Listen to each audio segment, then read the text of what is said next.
అందుకే భయం.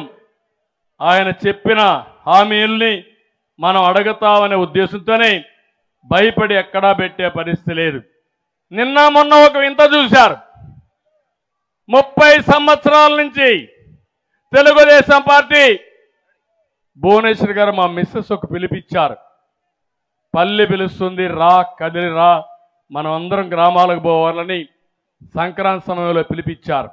30 ఏళ్లకు ముందు మేము మా ఊరికి పోవడం మొదలుపెట్టాం.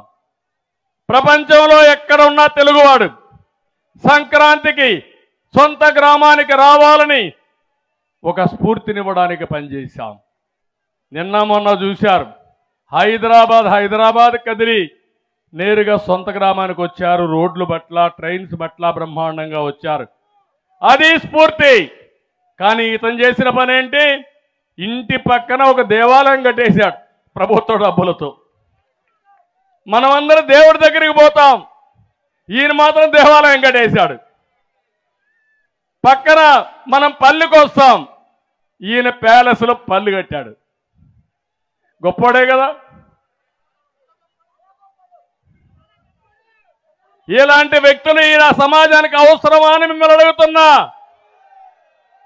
ఏది చూసినా నటన, ఏది చూసినా బూటకం, ఏది కూడా ఒక పద్ధతి లేని రాజకీయం.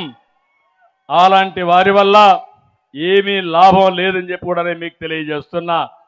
ఇదే గుడివాడలో నల్ల బెలూన్లు ఎగరేస్తే, నిరసన తెలియజేస్తే వాళ్ళే జైల్లో పెడతారా మీరు? మళ్ళీ చెప్తున్నా, రేపు శాశ్వతంగా నువ్వెక్కడొచ్చిన నల్ల జెండాలు, నల్ల బెలూన్లు ఎగరేస్తారు. ఏం చేస్తారని అడుగుతున్నా. ఏమీ చేయలేరు. తప్పుడు పనులు చేస్తే, తప్పుడు పనులు చేసిన వ్యక్తుల్ని నిలబెట్టి బాధ్యత కానీ అధికారం కానీ మన రాజ్యాంగం మనకిచ్చింది. ఆ రాజ్యాంగాన్ని రాసింది అంబేద్కర్ గారు రాశారు తప్ప జగన్మోహన్ రెడ్డి కాదు, రాజారెడ్డి కాదని మీ అందరికీ విజ్ఞప్తి చేస్తున్నా. అంబేద్కర్ గారు రాసిన రాజ్యాంగాన్ని ఫాలో అవుతాం, హక్కుల కోసం పోరాడతాం, సాధిస్తాం, భయపడం. భయం అనేది తెలుగుదేశం పార్టీకి, జనసేనకి ఎవ్వరికి లేదు అని మరొకసారి విజ్ఞప్తి చేస్తున్నా. అందుకే నేను కార్యక్రమం ఇచ్చాను. బాబు షూరిటీ, భవిష్యత్ గ్యారంటీ. సంపద సృష్టించడం తెలిసిన పార్టీ తెలుగుదేశం పార్టీ, అవునా కాదా? ప్రభుత్వ ఆదాయాన్ని లూటీ చేసే పార్టీ, అవునా కాదా? అందుకే నేను గ్యారంటీ ఇస్తున్నా మీ భవిష్యత్తుకి. ఇందులో మీరు చూస్తే ఆడబిడ్డ అనేది, ప్రతి ఒక్క ఆడబిడ్డకు నెలకు 1500 రూపాయలు. ఇంట్లో ఎంతమంది ఆడబిడ్డలున్నా ఆడబిడ్డ నిధి ఇచ్చే బాధ్యత తెలుగుదేశం పార్టీది. తెలుగుదేశమే డాక్రా సంఘాలు పెట్టాం, పొదుపు ఉద్యమం నేర్పించాం, రూపాయి పొదుపు చేస్తే రూపాయి ఇచ్చాం, మీకు నాయకత్వాన్ని నేర్పించాం.